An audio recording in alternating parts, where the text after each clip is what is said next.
de fazer uma apresentação sobre a plantação de igrejas da Igreja da Madeira. Sou madeirense, como já, se não me conhecem, já devem ter ouvido pelo sotaque. Não sou açoriano, mas é parecido. Embora que eu acho que os açorianos ainda têm um sotaque mais difícil do que os madeirenses. O que achas, Jacinto? Eu acho que é ainda mais difícil. Por isso, dá graças a Deus que eu não sou um açoriano, mas sou da Ilha da Madeira. Trago cumprimentos, não da Madeira, mas da Inglaterra, que estou a viver na Inglaterra há 10 anos, com a minha família, e trago cumprimentos da Grace Bible Church Rugby, onde sou um dos pastores. Então, os meus pastores, os meus colegas e os membros dessa igreja trazem cumprimentos para vós. Eles estão a orar por vocês, o trabalho que vocês estão a fazer aqui, e estamos muito animados para ver estes cultos de missões, ver o Nelson e o Heron e o pastor Mário e o Luís, mesmo em espanhol, português, a fazer um bom trabalho, a falar sobre este tópico muito importante que é missões. Só um pouco uma atualização sobre o que eu estou a fazer do momento para tentar plantar esta igreja na Madeira. Nós gostaríamos de ir este mês, era o plano, em novembro nós dissemos, em abril gostaríamos de ir, mas de momento realmente não temos o sustento necessário, temos o desejo de ir, continuamos com esse desejo, Deus continua a levantar o sustento e pessoas a orar, mas decidimos como elders da nossa igreja a adiar para setembro de 2023. Pode ser que podíamos ir mais cedo se tivermos o sustento, mas estamos confiantes, se Deus quiser, que pelo menos para setembro de 2023 estaremos lá. Esta quarta-feira vou estar no culto de oração e vou poder responder algumas perguntas e dar um pouco mais de detalhes, como podem orar por nós. E também tenho aqui a revisão de uma proposta de plantação de igrejas na Madeira, que está ali na entrada, e caso ainda não assinaste, não puseste o teu nome para receber as nossas newsletters se vocês sabem, vocês podem pôr o seu nome ali, ok? Estou muito grato por esta oportunidade para poder estar convosco e peço que vocês já abram as vossas Bíblias agora em Atos capítulo 1. Atos capítulo 1. Enquanto vocês já abrem as vossas Bíblias para o Atos capítulo 1, deixa-me dizer que desde o início do cristianismo, há muitos séculos, houve muitos heróis e heroínas da fé. Eu sei estes nomes em inglês e sei que algumas pessoas tentam traduzi-los para português, mas vocês talvez já ouviram falar do Jonathan Edwards, o John Bunyan, os irmãos Wesley, George Whitefield, Amy Carmichael, Elizabeth Elliot, mais recentemente, e o marido, o George Mueller, William Tyndale. Estes e muitos mais heróis e heroínas da fé influenciam-nos, devem te influenciar, de nos ajudar a aprender através dos seus pontos fortes, das coisas que fizeram, e muitas vezes também através dos seus fracassos. Alguns desses heróis favoritos influenciam-nos, tornam-se parte de nós. A história deles tornam-se parte de nós e muitos deles, embora estejam mortos, ainda falam connosco através de biografias e de sermões. Há 200 anos atrás nasceu um homem simples que viveu na Inglaterra. Ele viveu a uma hora de onde eu estou a ver agora. Ele viveu em Northamptonshire, perto de Leicester. E ele nasceu um pobre, sem qualificações, nasceu como sapateiro durante a infância dele.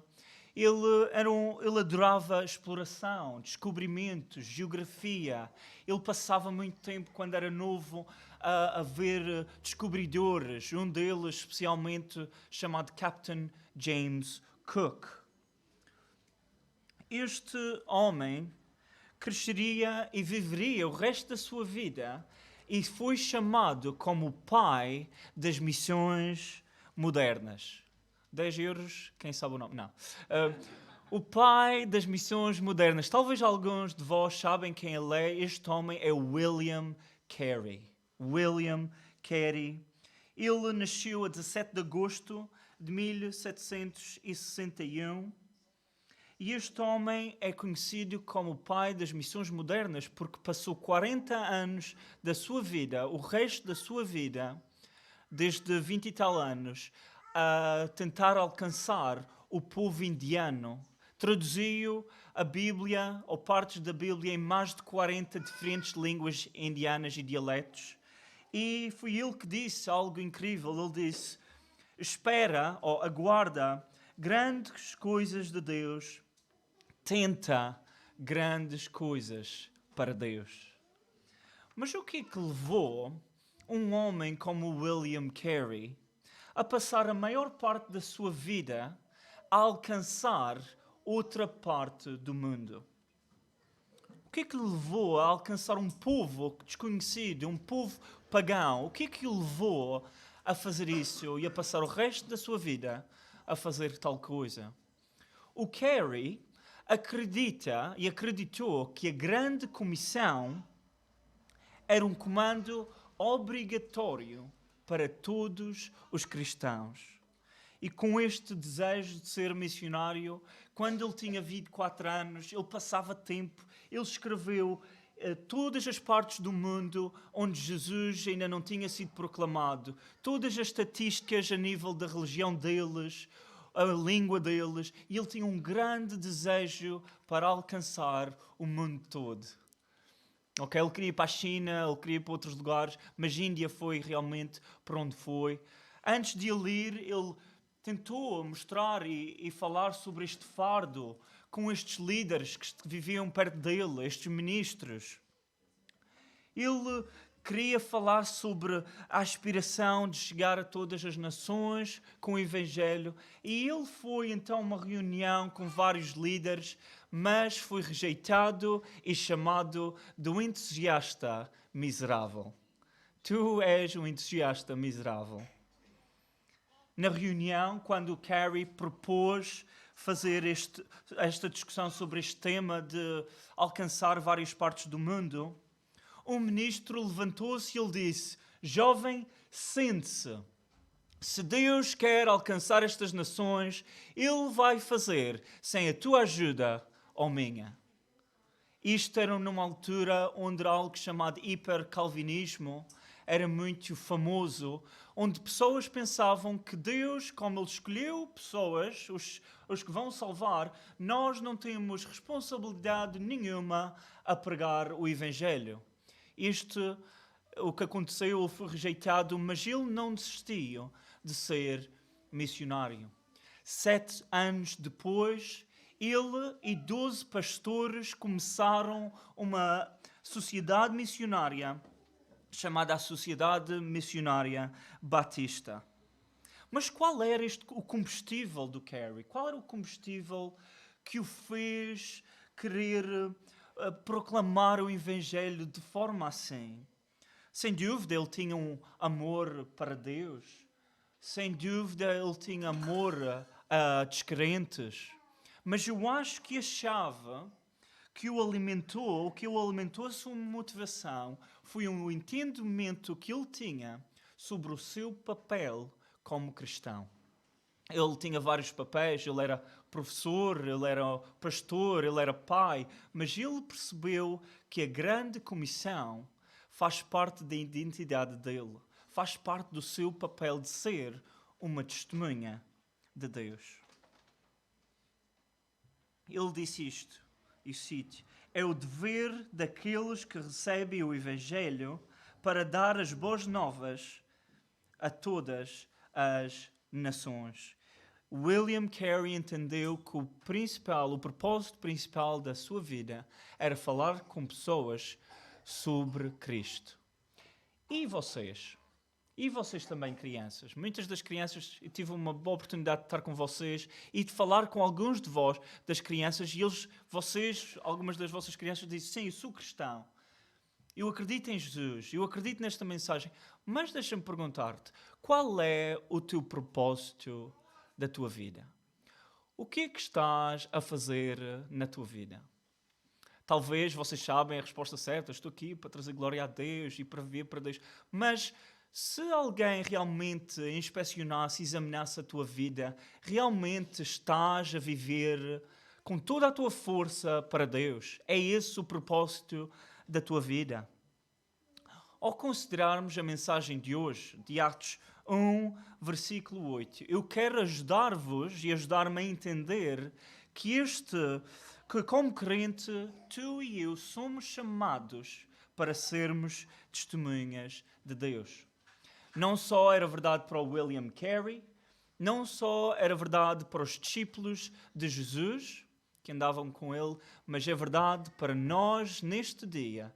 Todos aqueles de vós que são crentes hoje, vocês são comandados para ser testemunhas de Jesus.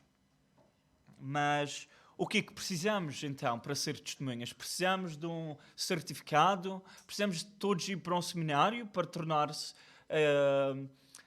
testemunhas de Deus? Precisamos de um treino especial? Esta passagem que nós vamos ver hoje, em Atos 1, versículo 8, apresenta 3 requisitos para que possas viver como uma testemunha de Deus. 3 requisitos para que possas viver como uma testemunha de Deus. Lê comigo, para ter mais contexto, quero ler do versículo 1 ao versículo 11. Diz isto a palavra de Deus. Escrevi o primeiro livro ao Teófilo, realtando todas as coisas que Jesus começou a fazer e a ensinar, até o dia em que, depois de haver dado mandamentos por intermédio do Espírito Santo aos apóstolos que escolhera, foi elevado às alturas. A este também, depois de ter padecido, se apresentou vivo, com muitas provas incontestáveis, aparecendo-lhes durante 40 dias e falando das coisas concernentes ao reino de Deus. E, comendo com eles, determinou-lhes que não se ausentassem de Jerusalém, mas que esperassem a promessa do Pai, a qual disse: de mim ouvistes, porque João na verdade batizou com água, mas vós sereis batizados com o Espírito Santo não muito depois destes dias. Então os que estavam reunidos lhe perguntavam: Senhor, será este o tempo em que restaures o reino a Israel? Respondeu-lhes: não vos compete conhecer tempos ou épocas que o Pai reservou pela sua exclusiva autoridade, mas recebereis poder ao descer sobre vós o Espírito Santo e sereis minhas testemunhas tanto em Jerusalém como em toda a Judeia e Samária e até aos confins do mundo. Ditas estas palavras, foi Jesus elevado às alturas à vista deles e uma nuvem o encobriu dos seus olhos. E estando eles com os olhos fitos no céu, enquanto Jesus subia, eis que 2 varões vestidos de branco se puseram ao lado deles e lhes disseram: varões galileus, porque estáis olhando para as alturas? Esse Jesus que dentre vós foi assunto ao céu virá de modo como o viste subir. Vamos orar juntos agora. Meu querido Pai, eu peço pela tua ajuda ao pregar a tua palavra, que nos ajudes através do Espírito Santo que vive em nós, para que possamos compreender a tua palavra, para que possamos ser mais obedientes à tua palavra. Por favor, usa este teu servo simples, este teu servo comum, para que possas ter toda a tua glória, para que possas transformar os corações das tuas pessoas e aqueles que são descrentes hoje, para que eles possam confiar em ti como o único Salvador. Usa-nos, usa este tempo, esta tua palavra, transforma-nos, nós pedimos, em nome de Jesus Cristo. Amém. Versículo 8 é onde vamos passar a maior parte do nosso tempo e diz isto: mas recebereis poder ao descer sobre vós o Espírito Santo, e sereis minhas testemunhas tanto em Jerusalém, como em toda a Judeia e Samaria e até aos confins da terra. Em primeiro lugar, para viveres como uma testemunha de Deus, precisas de ter poder. Precisas de ter poder. Esse é o primeiro requisito que precisas. Antes de falar mais sobre este poder que estou a falar, quero dar um pouco do contexto histórico. Estamos aqui nesta altura onde Jesus acabou de morrer, os discípulos estão tristes, talvez, afinal de contas, este não é o Messias, ele morreu, onde é que ele está? Talvez pusemos a confiança na pessoa errada. Alguns já estavam na estrada de Emaús a ir de volta para casa, talvez tristes, outros cheios de medo que os líderes judaicos ou judeus iriam fazer lá algo errado, estavam trancados em casa com medo. Mas isso tudo mudou quando Jesus foi ressuscitado e passou 40 dias a falar com os seus discípulos sobre o reino de Deus, sobre a sua missão que tinha para eles, e eles estavam empolgados, entusiasmados. Jesus acabou de ser ressuscitado. Ele agora está aqui conosco. Ele realmente é o Messias. Ele, antes de ascender ao céu, deixou instruções muito específicas para os seus discípulos. Os discípulos estavam entusiasmados para começar, estavam empolgados, mas Jesus disse algo interessante. No capítulo 1, versículo 4 e 5.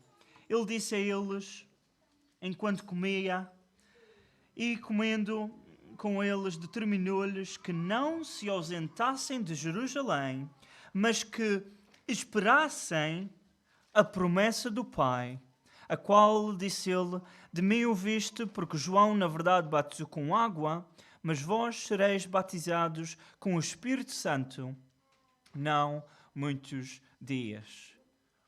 Jesus disse-lhes para não se afastarem de Jerusalém. Agora imagina seres este discípulo lá, acabaste de ver Jesus ressuscitado, ele apareceu ao teu pé e tu devias estar empolgado. Estamos prontos, vamos a isto, vamos começar a proclamar esta mensagem que nos salvou. E Jesus diz: espera, não vás a lado nenhum. Até agora eles tinham a motivação certa. Jesus acabou de ser ressuscitado dos mortos. Jesus, o sacrifício que ele fez na cruz foi aceito pelo Pai. Eles tinham essa motivação certa. Eles também tinham a mensagem certa. Eles agora possuíam o Evangelho. Eles agora sabiam que o Cordeiro de Deus, que tira o pecado do mundo, tinha sido ressuscitado. Eles estavam prontos, tinham a motivação certa, a mensagem certa, mas ter somente a mensagem e a motivação não era suficiente. Eles precisavam do poder certo. É por isso que Jesus disse: espera. Eles precisavam de ter poder. A palavra poder no grego é dynamis, que é quando falamos da palavra dinamite. E isto fala realmente, esta tradução de poder, fala sobre a habilidade de fazer uma ação. Eles precisavam de algo de poder que lhes desse a habilidade, a capacidade de fazer uma ação, de serem testemunhas. O poder que eles precisavam é do Espírito Santo. Eles precisavam da terceira pessoa, da Trindade, a viver dentro deles. Isso era o poder que eles precisavam. Sem o Espírito Santo, estes discípulos e nós também somos inúteis. Estes discípulos, sem o Espírito Santo, eram inúteis. É por isso que tinham que esperar 10 dias pacientemente até o Atos 2, vimos em Pentecostes, quando eles realmente recebem o Espírito Santo. E isso é muito importante para nós sabermos que precisamos de ter poder. Porque a habilidade para nós sermos testemunhas de Deus, fiéis, não depende da nossa inteligência, não depende da nossa habilidade de falar sobre a Escritura, a nossa habilidade de argumentar, mas a nossa habilidade, o nosso poder é somente no Espírito Santo. Para nós sermos obedientes, precisamos desta força que é o Espírito Santo. Quando digo Espírito Santo, que é a nossa força, não pensem que o Espírito Santo é tipo uma energia. Não, é uma pessoa que vive em nós, em espírito. E Ele, como uma pessoa, vive em nós e capacita-nos para que sejamos testemunhas fiéis. Os líderes religiosos dessa altura aperceberam-se que, no princípio, estes homens, estes discípulos, eram homens simples. Eram pescadores, cobradores de impostos, eram zé ninguéms, ok? Eram nada, como eu e como talvez tu. Mas quando abriam a boca, eles, até os próprios líderes, estavam espantados. Como é que eles falam com tal autoridade? Como é que eles conseguem falar e pregar com tanta ousadia? Porque tinham o poder correto. E para nós, a viver neste dia, nós não temos a habilidade que os apóstolos tinham de fazer sinais e milagres. Isso foi dado para uma altura, para um tempo. Mas nós, embora não tenhamos essa habilidade de fazer milagres, temos o mesmo Espírito Santo a viver dentro de nós.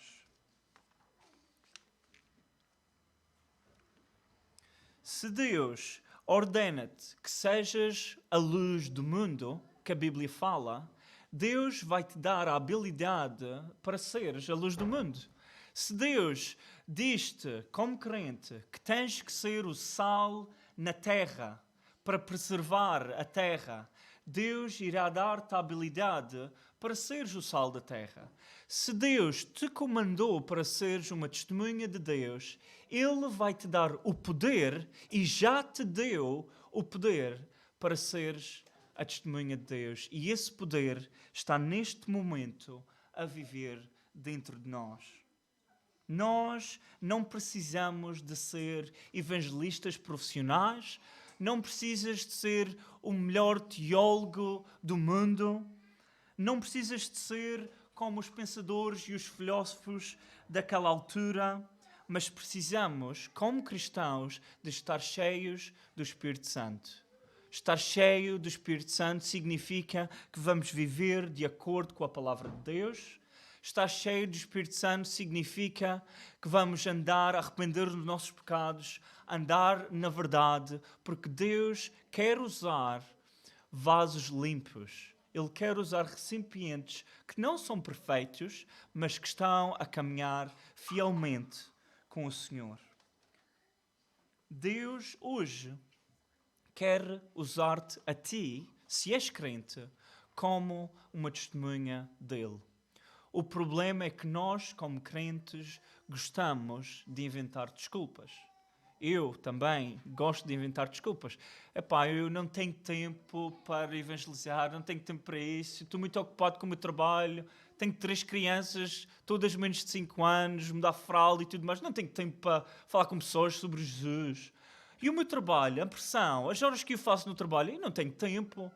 Eu não tenho habilidade, não sou evangelista, não sei bem o que fazer. Eu nunca fui treinado, não tenho essa habilidade. Isso é algo para o pastor Mário fazer. Ele é pastor, ele pode fazer isso, ou Jairo e outros homens e mulheres evangelísticas. Isso não é para mim, não é a minha responsabilidade. Crente, tens que parar de fazer desculpas. Porque se Deus te comandou para seres testemunhas, Ele vai-te dar a habilidade para ser testemunhas. Todos os cristãos têm o Espírito Santo dentro de nós para ajudar-nos a viver uma vida sagrada e para sermos um testemunho de Deus. O segundo requisito que precisas para ser uma testemunha de Deus é que precisas de ter comissão. Precisas de ter poder. Segundo, precisas de ter comissão. Em Atos versículo 1, versículo 8, lemos novamente. Mas recebereis poder ao descer sobre vós o Espírito Santo e sereis minhas testemunhas. Sereis minhas testemunhas. Repara que isto é um comando. Esta mensagem é tão simples que até uma criança consegue perceber, mas não penses que só porque a mensagem é simples que não te aplica a ti, ok? Este é um comando que Jesus dá. Sereis minhas testemunhas. Jesus, com os seus discípulos, não disse, ok, vocês estão todos aqui, levantem as mãos, quem quer ser uma testemunha? Ok, o Pedro quer, o Paulo, ok. Levantem as mãos que serem quem quer ser espectador. Se vocês não se interessam em ser testemunha, podem ser só um espectador. Não. É obrigatório a todos nós, como discípulos de Cristo, sermos testemunhas. Uma pessoa que não é um testemunha de Deus, normalmente não é um crente, porque um crente irá ser, certamente, uma testemunha de Deus. Todos nós somos igualmente comandados a fazer parte desta grande comissão. Pensem num papel de uma testemunha. Não sei se muitos de vós estiveram num tribunal, talvez pelas razões certas, espero eu, mas num tribunal muitas vezes chamam testemunhas. Precisam de uma testemunha e uma testemunha, a responsabilidade deles é falar não sobre a opinião deles, mas uma testemunha fala sobre a verdade. Todos os factos do que o viram, ou do que viram. Realmente uma testemunha é alguém que diz toda a verdade, toda a verdade e nada mais que a verdade. E nós, como crentes, isso faz parte do nosso papel. Como crentes, temos que dizer às nossas crianças, aos nossos vizinhos, aos nossos amigos, a todo o mundo, quem Deus é. A verdade através da palavra de Deus. Nós possuímos a palavra de Deus, que é a única fonte de verdade. Deus fala através da sua palavra e a nossa responsabilidade é proclamarmos esta palavra a todo o mundo, a todas as pessoas. Obedecer o comando de Cristo que nos deixou a todos nós. Um cristão que não é uma testemunha é algo chamado um oxímoron. É uma contradição em termos. Ok? Imaginem que vocês tivessem problemas nos vossos carros e, por exemplo, eu se tiver um problema no meu carro, imagina se eu vou a um mecânico e eu vou à oficina do mecânico e digo, tenho estes problemas com este carro, por favor, ouvi dizer que este mecânico é muito bom, experiência 40 anos, ajuda-me, por favor. Imagina um mecânico, olha para mim e ele diz, eu tenho 40 anos de experiência, tenho a minha oficina, tenho as minhas ferramentas, mas eu não arranjo carros. Mas que tipo de mecânico és? Se tens isto tudo, mas não arranjas carros. Ou, por exemplo, um médico ou um cirurgião. Se vocês precisassem de uma operação muito séria, se fossem ao melhor cirurgião de Portugal e se lhes dissessem, eu tenho estes problemas, preciso ser operado, e este cirurgião diria, eu sou cirurgião, graduei da universidade, tenho estes certificados todos, diplomas, mas eu não faço cirurgia. Eu sou um cirurgião, mas não faço cirurgia. Isso, claro, que é irónico, é tolo, é quase impossível. Alguém que é mecânico arranja carros, alguém que é médico trata e cuida das pessoas, e da mesma maneira, um cristão fala com outros sobre Cristo. Realmente, se tu não falas com outros sobre Cristo, tens que realmente pensar e examinar-te se estás na fé. Porque a coisa mais natural de uma criança de Deus é ter a habilidade e a motivação de falar com pessoas sobre Ele.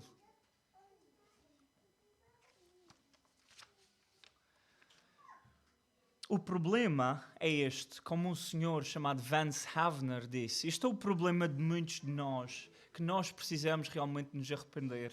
Ele disse isto: muitos cristãos vivem as suas vidas cristãs dentro das suas cabeças.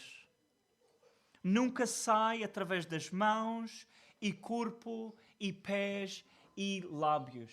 Muitos de nós, como cristãos, lemos a Bíblia, obtemos informação intelectualmente, temos este conhecimento todo aqui, mas a nossa vida não muda. mas a maneira que falamos com os nossos maridos ou com as nossas mulheres não muda. As coisas que amamos não mudam. Tens este conhecimento teológico, mas se isso não afeta a tua vida, se isso não afeta os teus pés, se isso não afeta as tuas mãos, que propósito é este conhecimento todo? Isso é um grande problema em muitos cristãos que vivem a vida cristã na cabeça e não impacta o resto da vida deles. Tu podes ser um testemunho e tens que ser uma testemunha da forma como vives, mas também com a tua boca. Como 1 Pedro, capítulo 3, versículo 15 diz: Antes, santificai a Cristo como Senhor em vosso coração, estando sempre preparado para responder a todo aquele que vos pedir razão da esperança que há em nós. Deus chamou-nos para sermos testemunhas dele. Se tu queres ser mais como Cristo, observa a vida dele. Qual foi o tempo, quanto tempo ele passou a ser testemunha? Ele passou o resto da sua vida toda, os 33 anos da sua vida. Com Babel tinha talvez dificuldades em ser testemunha, mas ele passou a sua vida, o seu ministério, a fazer o quê? A apontar a pessoas para Deus. Foi isso que ele fez através dos seus milagres, através das conversas que ele tinha com a mulher de Samaria, nos montes, de manhã, de noite. Toda a vida de Jesus foi ser testemunho. E se tu realmente queres ser mais como Jesus, segue o que ele fez nesta terra, que era viver a vida dele como uma testemunha de Deus. Em terceiro lugar, e este é o meu último ponto, o terceiro requisito que precisamos para ser e viver como uma testemunha de Deus, precisas de ter direção. Precisas de poder, de comissão e, finalmente, precisas de ter direção. E vimos isto em versículo 8, outra vez no fim. Diz isto: Tanto em Jerusalém, volta um pouco mais para trás, recebereis poder ao descer sobre vós o Espírito Santo e sereis minhas testemunhas, tanto em Jerusalém como em toda a Judeia e Samaria e até aos confins do mundo. Repara que Deus foi muito específico quando falou com os seus discípulos aonde ele queria que eles fossem. Todo o livro de Atos, de certa parte, consegue ser dividido entre o ministério que os discípulos fizeram em Jerusalém, o ministério que os discípulos fizeram em Judeia e Samaria, e depois, ao fim do capítulo 11 para a frente, vemos Paulo, através das missões que ele estava a fazer, a tentar alcançar os fins do mundo, a tentar alcançar a Itália e depois quase a chegar à Espanha. Ao lermos o livro de Atos, vemos que estes discípulos eram obedientes ao comando de Jesus. E nós, como crentes? E nós, qual é a nossa comissão? Vamos ser testemunhas em Jerusalém agora? Ou Judeia? Talvez alguns de vós são chamados para ir para Israel. Mas onde é que está a nossa Jerusalém? Aqui, talvez. Isto aqui, Lisboa, onde vocês vivem, em certa parte, é a vossa Jerusalém. Talvez a Ilha da Madeira, para muitos de vós, será a vossa Judeia, a vossa Samaria. E os confins do mundo, para muitos de vós, talvez alguns, sejam chamados por Deus para ir para outra parte do mundo. Talvez de ir de volta para onde nasceram, de volta para Angola, partes de África, Cabo Verde. Será que Deus está-vos a chamar para alcançar lugares de onde vieram, onde a palavra de Deus não está a ser proclamada fielmente? Para onde vais? Onde vais começar? Tens que ser fiel com esta comissão que Deus te dá. O Carey disse isto: para conhecer a vontade de Deus, precisamos ter a Bíblia aberta e um mapa aberto. A direção de Cristo foi deixada aberta quando ordenou que fôssemos até os confins da terra. E temos a grande comissão em Mateus 28 que diz: Ide, portanto, fazeis discípulos de todas as nações, batizando-os em nome do Pai, e do Filho e do Espírito Santo, ensinando-os a guardar todas as coisas que vos tenho ordenado. E eis que estou convosco todos os dias, até à consumação do século.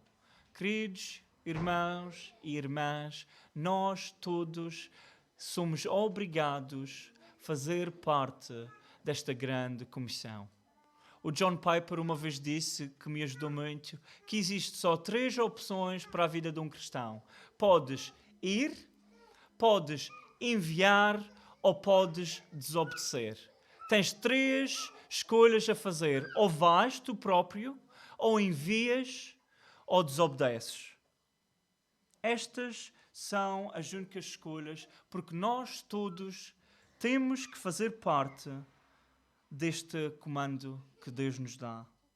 Uma das coisas que eu gosto muito de fazer, que me inspira, é ler muitas vezes sobre biografias de missionários e pessoas que investiram a vida deles para o Senhor. Eu estava a tentar descobrir mais sobre o William Carey e li um artigo interessante que queria partilhar com vocês que dizia isto. Muitas pessoas já ouviram falar do William Carey, muitos menos já ouviram falar do seu amigo Andrew Fuller. Um rapaz chamado Andrew Fuller. Tal como Carey, Fuller viveu num contexto teológico que não era amigável em relação ao evangelismo intencional e às missões. E como Carey, Fuller acreditou que todos os cristãos são comandados a espalhar o evangelho e alguns foram chamados a fazê-los para outras partes do mundo. Eles continuam, antes de partir para a Índia, o Carey disse ao Fuller, ele disse isto: vou para dentro do poço. Falar sobre a Índia como um poço. Vou para dentro do poço se tu segurares as cordas. Fuller segurou as cordas de uma maneira incrível a ajudar o William Carey. Ele serviu como presidente daquela associação de missão batista desde a sua fundação até a sua morte em 1814. Ele viajou por toda a Grã-Bretanha pregando sermões sobre o que o Carey estava a fazer, sobre missões, a levantar sustento por parte dos missionários na Índia para que eles pudessem se focar a fazer o trabalho do ministro, a fazer discípulos, enquanto homens como Fuller, usados por Deus, ficavam na Grã-Bretanha a segurar as cordas. Muitos de vós talvez vão mesmo em missões, muitos de vós jovens talvez a Deus vos salvar, serão os futuros pregadores, serão futuros evangelistas, serão futuros missionários, mas eu sei que muitos de nós não temos essa vocação, não temos esse chamado de Deus. De certa forma, eu, indo para a Madeira, eu vou de volta para a minha terra, eu vou de volta para o meu povo. A minha mulher realmente é a missionária, como inglesa, vai viver num lugar estrangeiro. Eu estou diante de vós, disposto a ir para o poço. Este poço lindo que é a Madeira, que é lindo em termos físicos, mas é horrível em termos espirituais. Mas eu estou diante de vós, disposto a ir para este poço, e o que eu vos peço é que segurem a corda. Por favor, segurem a corda. A maneira que vocês podem segurar a corda, para mim, é orando por nós. Orem pela nossa família. Orar não é o mínimo que podem fazer. Orar é o melhor que podem fazer. Porque a oração é o poder, é o motor poderoso por detrás de missões. Se não existe pessoas a orar, não importa todo o dinheiro do mundo se não existe oração. Sim, nós temos necessidades físicas, sim, nós precisamos de apoio e sustento e agradecemos àqueles mesmo nesta igreja que nos estão a apoiar. Mas o que podes fazer é orar por nós. Alguns de vós podem ir até se juntar a nós, se Deus vos chamar para isso. Por favor, segurem a corda para nós. Como testemunhas de Deus, segurar a corda não é a única coisa que podem fazer. Vocês não podem pagar a um missionário ou orar suficientemente para um missionário para abdicar da sua responsabilidade que vocês têm para serem testemunhos. Muita gente pensa, olha, eu vou pagar este missionário e ele vai ser o meu evangelista, vai fazer o trabalho que eu preciso de fazer. Não. Orem por missionários, ajudem missionários, mas também sejam fiéis com as vossas próprias bocas a falar com os seus amigos, a ensinar as vossas crianças, a falar com os seus vizinhos sobre este evangelho que vos salvou. Tens dificuldade? Deixa-me perguntar, tens dificuldade a falar sobre o evangelho? Qual foi a última vez que falaste com alguém sobre Cristo? Quantas vezes falas com pessoas sobre Cristo? Será que existe alguém aqui que pensa, ponho a mão no ar, eu falo suficientemente sobre Cristo? Não. Nós todos, quando toca a oração e a espalhar o Evangelho, sentimos sempre mal, porque sabemos que não fazemos suficiente. Mas temos a responsabilidade, precisamos de fazer. Existem algumas sugestões que eu tenho aqui que me ajudam para que seja mais obediente a Deus e queria partilhar elas com vocês. A primeira sugestão é isto: lembra-te quem é o teu mestre. Lembra-te quem é o teu mestre.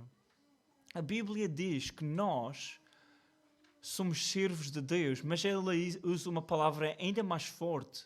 A palavra é escravos. Nós somos escravos de Deus. Ele é o nosso bom mestre, como estávamos a ler. E como ele é o teu mestre, isso significa que tu não tens a liberdade de fazer o que te apetecer. Tens que fazer tudo de acordo com Deus. Lembra-te de quem é o teu mestre.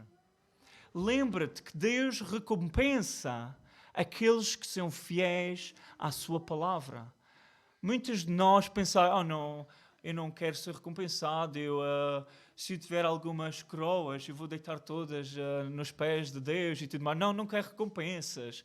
Muitos de nós pensamos, eu só preciso do bilhete para ir para o céu, eu não preciso fazer mais nada. Eu tenho o bilhete, tenho o meu seguro de vida eterna guardado, não preciso fazer mais. Eu vou fazer o mínimo possível, tentar viver de forma mais confortável, já tenho aqui a salvação no bolso e não preciso de fazer mais nada. Mas lembra-te, Deus recompensa aquelas crianças que investem a vida delas aqui para a vida que vem. Deus recompensa aqueles que angariam tesouros no céu em vez de angariar tesouros na terra. Lembra-te que Deus recompensa aqueles que são fiéis. O que podes começar a fazer até hoje, se não estás a fazer? Começa com a tua família. Existem talvez pessoas na tua família que não tiveste a oportunidade ainda de falar sobre o Evangelho. Existem talvez pessoas na tua família que passou bastante tempo desde a última oportunidade de falar sobre o Senhor. Fala com elas. Ora por oportunidades para falar com o vizinho, com a vizinha, no teu trabalho. Muitos de nós, no nosso trabalho, é infeliz, mas é verdade. Quanta gente no teu trabalho sabe que tu és cristão? Quanta gente no teu trabalho sabe que tu segues Cristo? Às vezes, nós vivemos tão escondidos, com tanta vergonha do Senhor, que ninguém ao nosso redor sabe sequer se somos Cristo. Sim, viemos à igreja no domingo, mas de segunda a sábado vivemos como se Deus não existisse. Isso não deveria ser o teu caso. Nós, como testemunhas de Deus, temos que viver para Cristo. Temos que dizer como Paulo, para viver é Cristo. Ok? Para viver é Cristo e para morrer é mais Cristo. Compra folhetos, por exemplo. Eu adoro esta ideia que as pessoas aqui na igreja fizeram. Estes folhetos com versículos evangelistas para que tu possas partilhar com os teus amigos, com a tua família. É tão fácil. Mas eu sei que é tão difícil porque nós amamos apenas a nós próprios. Nós não amamos Deus o suficiente. E nós esquecemos a realidade do inferno. Eu estava a falar, acho que era com a Carolina ontem, e eu estava a dizer, imagina se Deus te desse a oportunidade de passar 5 segundos no inferno. Imagina se tu tivesses 5 segundos, se Deus te agarrasse pelas pernas e te desse 5 segundos para que tu tivesses a experiência do inferno, a angústia, a solidez, o sofrimento. Se experimentasses 5 segundos do inferno, o que é que achas, após esses 5 segundos, o que é que achas que isso fazia contigo como a testemunha de Deus? Eu ia correr, eu nem sequer trabalhava mais. Eu queria dizer às pessoas, por favor, a casa está a arder, tu vais morrer, precisas de ser salvo. Mas isso não é uma realidade, no entanto. Embora não tenha experienciado 5 segundos no inferno ou a vida eterna no inferno, quão mais urgente é a nossa responsabilidade de falar com pessoas que realmente estão a morrer ainda hoje e muitas mesmo da tua família que vão morrer neste ano e vão morrer sem Deus. Temos uma urgência como cristãos porque nós possuímos a palavra de Deus. A coisa mais egoísta que tu podes fazer é ser salvado por o Senhor. É teres este tesouro e esta vida eterna e agora que tens este tesouro, não queres partilhar com ninguém. É a coisa mais egoísta que podes fazer. Os melhores evangelistas são quando acabam de ser salvos. Tu lembras-te quando acabaste de ser salvo? Lembras-te da motivação? Os meus pecados são todos perdoados. Eu tenho vida eterna. O Senhor Jesus Cristo morreu por mim. Eu tenho que dizer a estas pessoas todas. Eu tenho que dizer aos meus amigos. Toda a gente precisa de saber isto. Mas agora, que passou 5 anos, 7 anos, 10 anos, como aquela igreja em Revelação, será que perdeste o teu primeiro amor? Será que perdeste a prioridade de fazer realmente a coisa número 1 que tu precisas de fazer? Que é espalhar este Evangelho. Quando lês o livro de Atos, vês como Deus usou 12 homens simples para virar o mundo do avesso.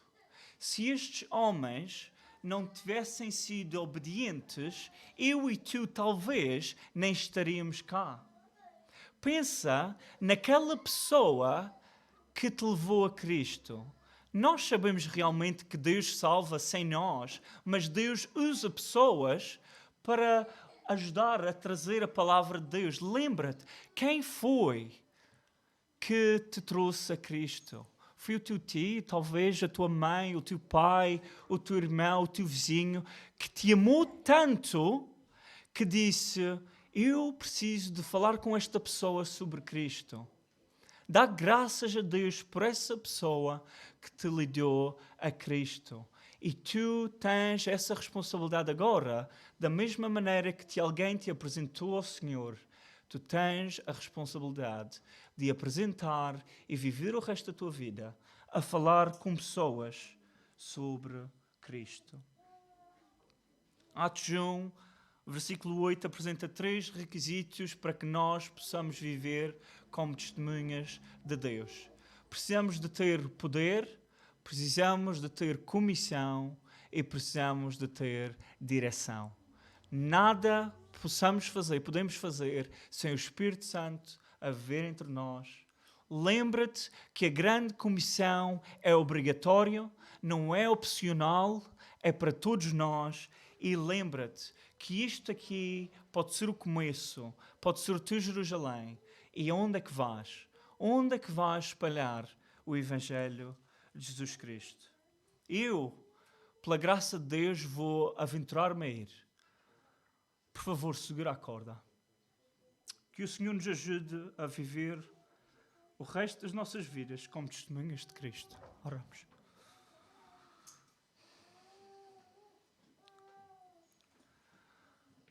Meu querido Senhor, agradecemos pela Tua palavra, agradecemos pela Tua salvação, agradecemos que morreste na cruz por nós, pecadores, e que agora passaremos a vida toda, a vida eterna contigo no céu, sem lágrimas, sem pecado, sem sofrimento.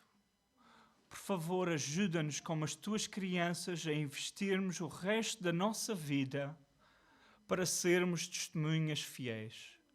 Ajuda-nos a amar-te tanto e a amar aqueles descrentes à nossa volta tanto e a parar de nos amar-nos a nós próprios tanto. E ajuda-nos a ser fiéis com a nossa vida, esta vida que nos deste, para sermos responsáveis e fiéis à Tua palavra, para que possamos ser testemunhos de Deus. Que incrível oportunidade que Tu nos dás para que possamos trazer o Evangelho que salva a pessoas descrentes, para que Tu somente tenhas a glória. Oh Deus querido, ajuda-nos a ser fiéis, ajuda-nos a arrepender da nossa falta de ser testemunho e ajuda-nos mesmo hoje a tentar sermos mais fiéis com este Evangelho. Peço isto tudo em nome de Jesus Cristo para a Tua glória. Amém.